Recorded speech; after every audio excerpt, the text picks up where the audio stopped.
Kesadaran masyarakat dalam menerapkan 3M merupakan kunci sukses dalam menekan penyebaran virus corona. Untuk itu dimanapun dan kapanpun masyarakat diharapkan tetap menerapkan perilaku 3M.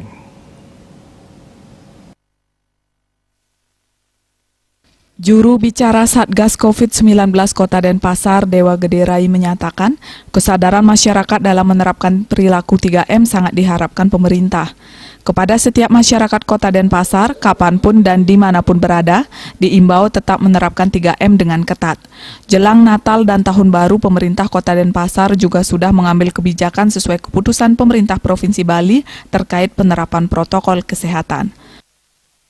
Mengajak kita semua bagaimana untuk selalu taat, disiplin dan penuh kesadaran untuk bersama-sama menghindari penyebaran atau mengurangi penyebaran COVID-19 ini dengan 3M tadi, kapanpun, dimanapun dan dengan siapapun.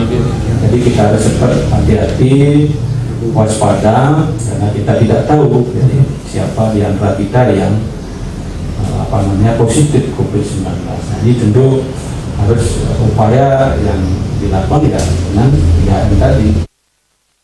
Untuk meminimalisir penyebaran COVID-19, jangan lupa selalu menerapkan perilaku hidup sehat dengan menerapkan 3M, yakni menjaga jarak, mencuci tangan dengan sabun di air mengalir, menggunakan masker, serta menghindari kerumunan. Harapannya Indonesia sehat, bangkit, dan terbebas dari virus corona. Desa Aryani, Bali TV.